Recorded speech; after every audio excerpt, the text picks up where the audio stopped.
Every maker has a catalyst on their journey for why they make things. For some people, it's a mentor. You have somebody who teaches you the way and helps you develop yourself as a maker. For others, it's a purpose. You might have purchased a new home and need to make some furniture for it, or at least that's what you convince your significant other, so you have a reason to go to Lowe's and buy every single power tool in sight. Personally, for me, it was a mentor. See, ever since I was a little kid, my earliest memories are of spending time with my grandpa in the basement or the garage working on something. Whether it was an oil change on the car, whether it was building a birdhouse from reclaimed barn wood and a used license plate, or some other piece of rustic furniture that my grandpa definitely had the ideas for way before HGTV did it. It was spending time with him and learning how to make things for myself, how to fix things, and how to use tools in all capacities, be it power tools or hand tools. Personally, I am a big time gift giver. My grandpa's birthday happens to fall in line with Father's Day most years, and this year it's a few days apart. So I wanted to do something special for him because normally he's the one that's doing special things for all of us. About a year ago, I had the idea that I wanted to make him a sign for his deck. My grandpa and grandma bought their house about 50 years ago, and over the time that they've owned it, every couple of years, my grandpa has added more and more expansions to his deck. And the reason that they keep expanding is because, well, they're running out of room. My grandparents' back deck is where the entire family gathers, whether it be immediate family or the extended family. My grandpa loves to host cookouts and wants to keep everybody together. This year, like every other year, my grandparents have told me, my mom, sister, and uncle the same thing: don't buy us gifts for our birthdays. But this year, like every year, we refuse to listen. But instead of buying something for my grandpa, which, well, I kind of failed that too. I'm taking him to go see Bert Kreischer's Fully Loaded tour. I have decided that I want to make him something special. See, since I was a kid, my grandpa's been equipping me with all the tools and resources to be a maker, and while I have branched out from what we did a lot of when I was a kid, and I've started to incorporate more digital fabrication with things like laser engravers and 3D printers, I thought it'd be really fun to start working on something cool for him. And what better way than for something to help jazz up his back deck a little bit more? Fun fact about my grandpa is he likes to collect signs, and where he displays those is the back deck, his favorite place in the house. So, this year for his birthday and Father's Day, we're building a sign for my grandpa. And we're going to do that using the Algo Laser Alpha MK2. So when it comes to making a sign that we're going to be hanging on the back deck, we have to pay particular attention to material choice, and that's something that I've thought quite a lot about. One of my initial instincts, since I'm going to be using a laser engraver, is going to be to use acrylic. One cool thing about acrylic is it's really easy to cut on a laser, but the issue is it's going to be outside, and I'm afraid that the heat might make it prone to warping. It's already kind of bendy in these thinner sheets. So acrylic's out, and frankly, that's probably for the best because it's going to be more prone to getting scratched up and might be slightly more difficult to work with as a result of that. I won't be able to sand and polish it up. At least I don't think that I have that within myself to do. The other choice was something that's going to be pretty readily available for me and in my area and not super expensive, and that's pine wood, like we used to make this Wi-Fi sign for cameraman Beau's house when we did the Algo Laser Alpha MK2 video. But my issue with pine is that it doesn't always engrave the best. It tends to get kind of sappy and sticky. It's a really light colored wood, and while I think that's going to be fine, it just doesn't feel quite right for the type of project that we're doing with it. So I also even thought about getting extra and thought about reaching out to a metal manufacturer and having something made out of metal. But that kind of ruins the whole DIY component of this project. And frankly, I don't think it necessarily would fit the vibe of what I'm trying to do. Not only that, I don't have the ability to cut steel, unless somebody wants to send me a plasma cutter, just yet. So that left me with one final option.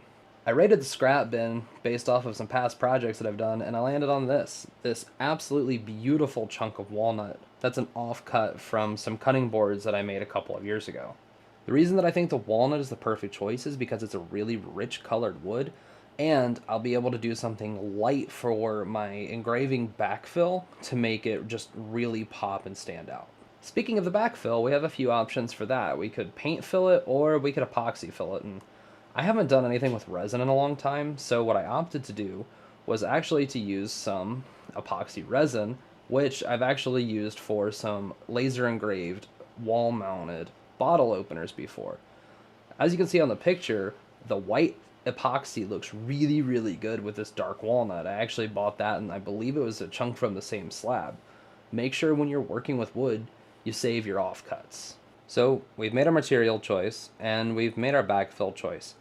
It's time to go ahead and get this thing on the laser. The wood's fairly square and fairly smooth, so we're going to engrave it first, epoxy backfill it, and then we're going to sand it up and apply all of the finishing details to make this thing really stand out. After about 3 hours of laser engraving, here's what we have. So not only did I do this nice big piece that says Joe T's Grillin' Deck, I also had another scrap to make this little guy that says established in 1973, which is the year that my grandparents got married. In terms of what I did as far as laser settings go, the bigger sign took about 2 hours and 10 minutes. I ran that at 10,000 millimeters per minute on the Alpha Mark II at 100% power, and I wanted to make sure that I wasn't going too fast and not get a good deep engrave. It took me 3 passes to get to the depth that I wanted, but I wanted to make sure that the epoxy was nice and deep in there so it was really stuck to the wood. I've ran into issues in the past where I was engraving wood, and once I started to sand the epoxy off, it was actually washing out because I didn't get the engrave deep enough. The second sign, the established 1973, took about 45 minutes for much the same reason. I gave it 3 passes. After the first pass, something that I did was take the line interval down from 0.1 to 0.05. And the reason for that, you might be able to tell this based off of some close-up shots. There are actually lines where not all of the material was burned away. See, this walnut is a hardwood, and while it engraves really nicely, it's not always going to burn all the way away as perfectly as we'd like. So decreasing the line interval basically just meant that I was increasing the resolution the laser was engraving at. The lines are spaced much closer together, which is going to burn more of the wood away, and that's part of why it took so long for both of these signs to wrap up. But I think it turned out absolutely fantastic. I love the way that laser engraved walnut looks, and frankly, I don't even think that the epoxy is truly necessary for this project, but it's going to make it really, really pop with some white sparkly epoxy filling all these letters. So it's really going to stand out well.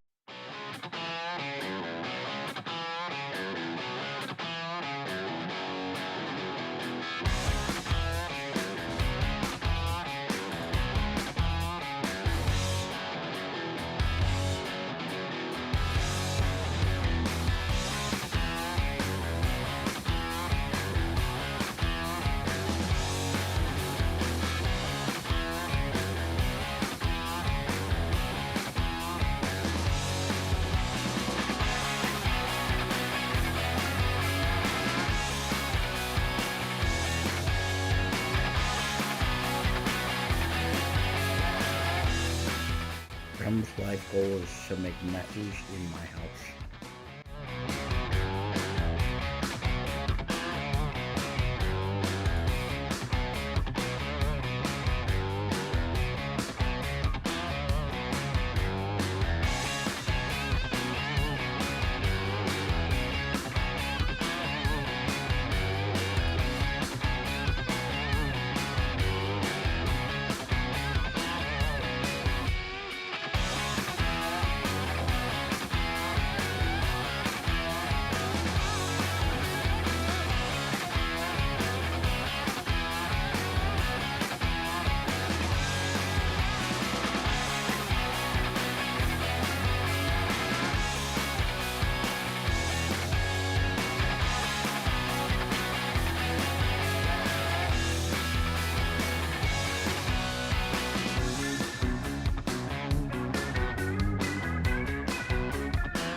So the epoxy is done curing, and I think it looks great. I'm going to show you guys in a second.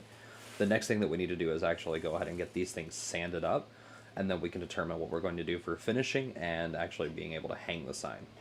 You can see you're actually able to start seeing that engraving pop through, and that's because the epoxy actually started to sink in, and that's why we pour a little bit too much, so that way you have plenty as it contracts as it cools. But I think it's looking really good, and I'm excited to get this epoxy sanded off. Being said, it's going to kind of suck to sand this off, and I'm not going to bore you guys with all the details of that, so I'm going to throw a respirator on and go get this sanded. Okay, so I'm done getting these all sanded up, and now it's time to clean them up with the air compressor. I sanded them up through 220, and I only sanded the fronts through 220. The back and sides I just did at 120, and they look good. So let's go ahead and use the air compressor and get these things cleaned up.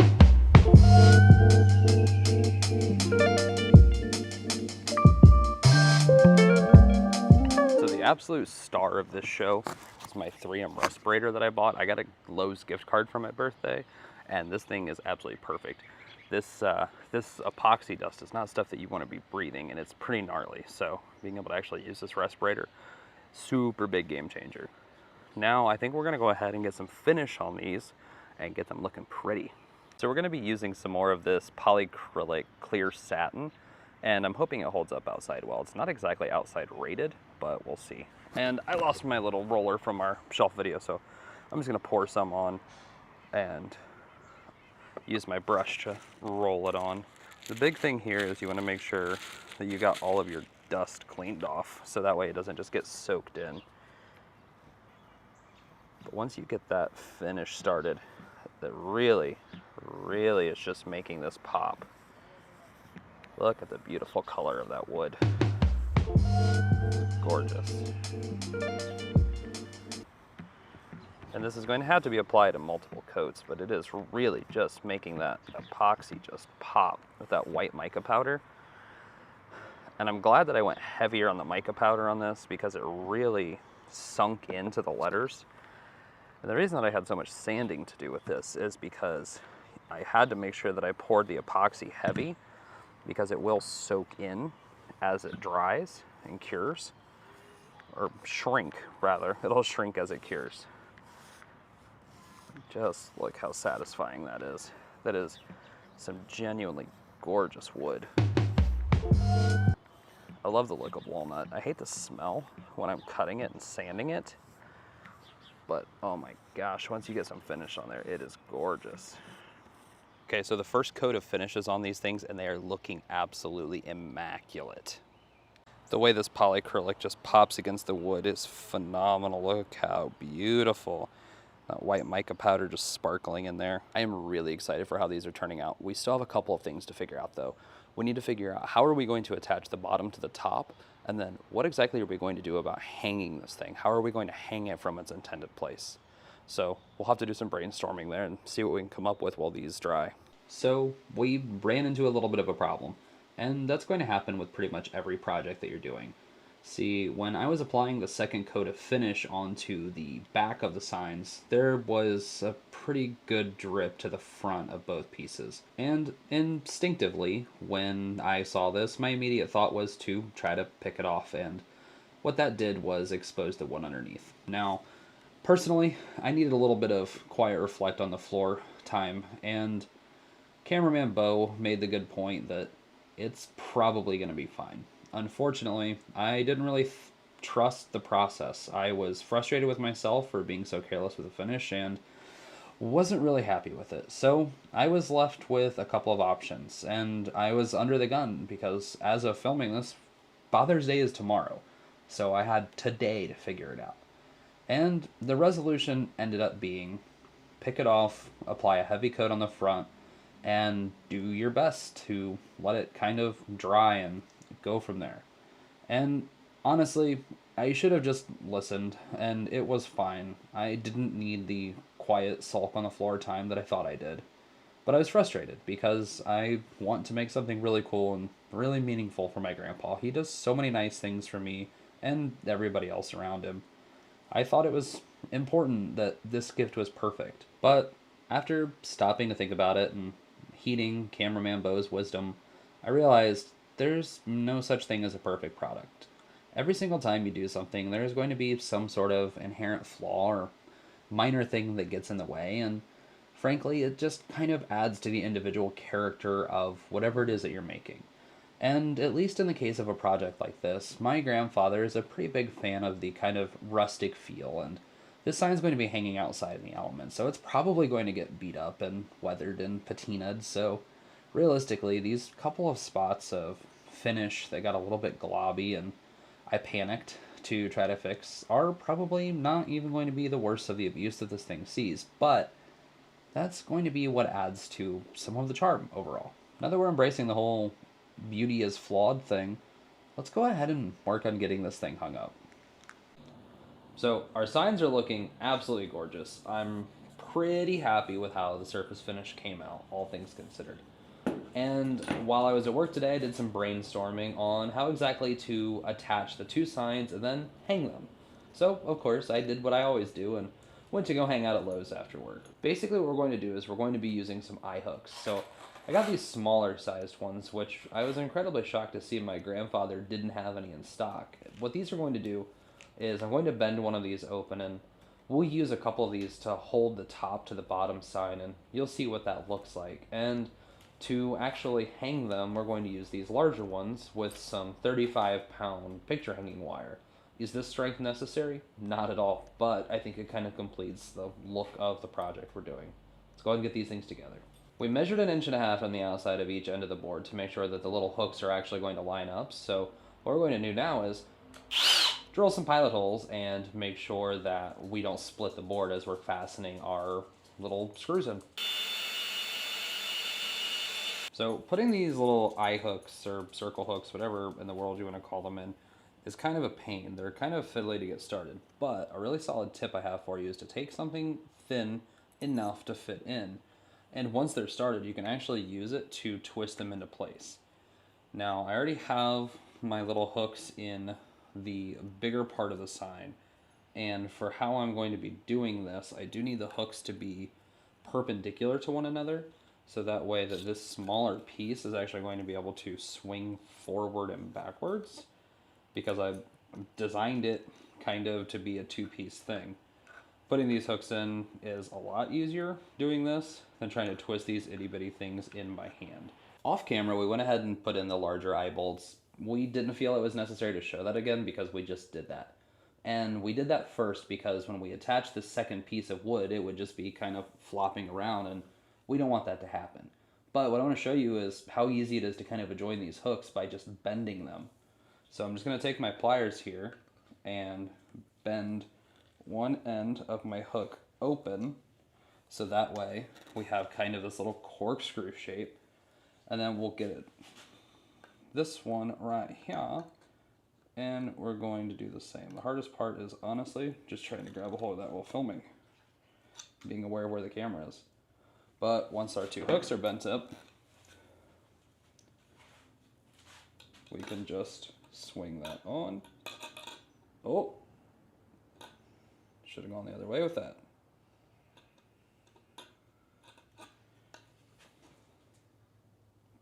We'll be right back.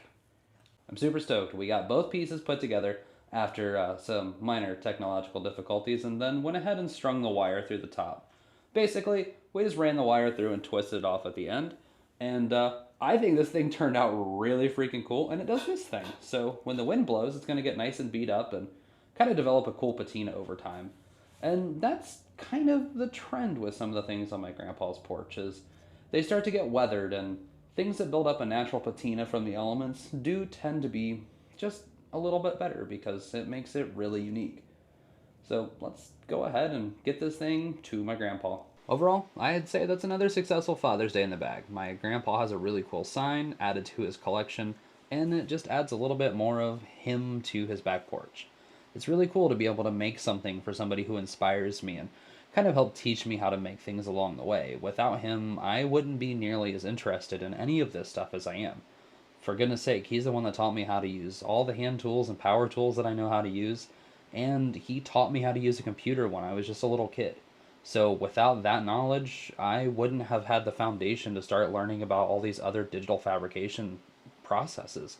So I'm always going to be eternally grateful for him for inspiring my creativity and turning me into a maker.